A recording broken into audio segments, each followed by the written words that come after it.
Hello viewers, నేను doctor Sumeena Reddy, chief fertility consultant and laparoscopic surgeon, Fertilica IVF, Hyderabad. ఇప్పుడు low volume ఎందుకు వస్తుంది అనే దాని గురించి మాట్లాడుకుందాం.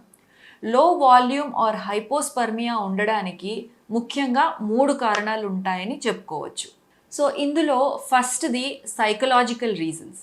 సైకలాజికల్ రీజన్స్ అంటే అనార్గాజ్మియా అంటే ఆర్గాజం కానప్పుడు. దీనికి ముఖ్యమైన కారణాలు obesity or depression or anxiety, stress ఎక్కువగా ఉండడం and sometimes uncontrolled diabetes mellitus or కొన్ని రకాల డ్రగ్స్ వాడడం వల్ల కూడా psychological causes of low volume ఉంటుంది. Second, medical conditions and third is ageing. Medical కండిషన్స్లో ముఖ్యంగా చెప్పుకోవాల్సింది అబ్స్ట్రక్షన్ అంటే స్పర్మ్ ప్రొడక్షన్ అవుతుంది కానీ బయటికి వచ్చే దారిలో ఎక్కడైనా అబ్స్ట్రక్షన్ ఉన్నప్పుడు మనకు వాల్యూమ్ తక్కువగా ఉంటుంది.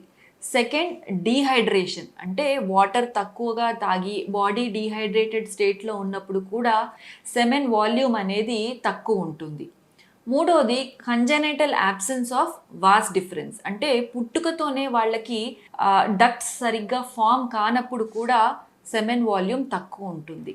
నాలుగవది, infections of seminal vesicles or prostatic glands or sometimes seminal vesicles or prostatic cancers ఉన్నప్పుడు కూడా సెమెన్ వాల్యూమ్ తక్కువగా ఉంటుంది. దెన్ హైపోగొనడోట్రోపిక్ హైపోగొనాడిజం అంటే ఈ స్పర్మ్ ప్రొడక్షన్ అంతటికీ ముఖ్యంగా మనకు స్టిమ్యులస్ బ్రెయిన్ నుంచి వస్తుంది. బ్రెయిన్లో ఉండే ఎఫ్ఎస్హెచ్ ఆర్ ఎల్హెచ్ హార్మోన్స్ తక్కువగా ఉన్న వారిలో కూడా సెమెన్ వాల్యూమ్ తక్కువగా ప్రొడ్యూస్ అవుతుంది.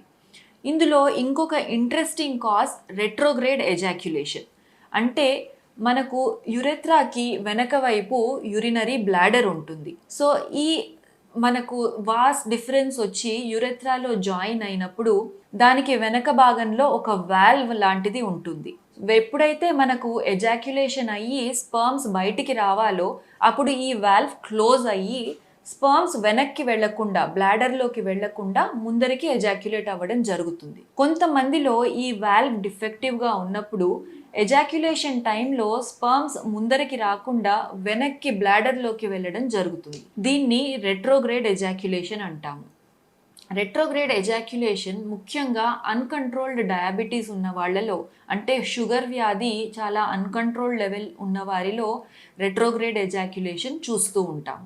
ఫైనలీ, ఏదైనా జెనెటిక్ ప్రాబ్లమ్స్ లైక్ క్లైన్ఫెల్టర్స్ ఉన్న వాళ్ళలో కూడా లో సీమెన్ వాల్యూమ్ చూస్తూ ఉంటాము. సో ఇవన్నీ మనకు different causes of low volume of semen, ముఖ్యంగా obstruction, infections or cancers of prostate or seminal vesicle, hypogonadotropic hypogonadism అంటే బ్రెయిన్ నుంచి హార్మోన్స్ తక్కువగా రావడము, genetic conditions like Klinefelter's, retrograde ejaculation, ఇటువంటి కండిషన్స్ ఉన్నప్పుడు సిమెన్ వాల్యూమ్ తక్కువగా ఉంటుంది. అండ్ ఫైనల్లీ ఏజింగ్, ఏజ్ పైబడే కొద్దీ కూడా సిమెన్ వాల్యూమ్ తగ్గుతుంది. సో ఇవన్నీ different causes for low volume of semen. So ఇలాంటి కండిషన్లో ఎట్లా డయాగ్నోస్ చేస్తాము? By a simple semen analysis.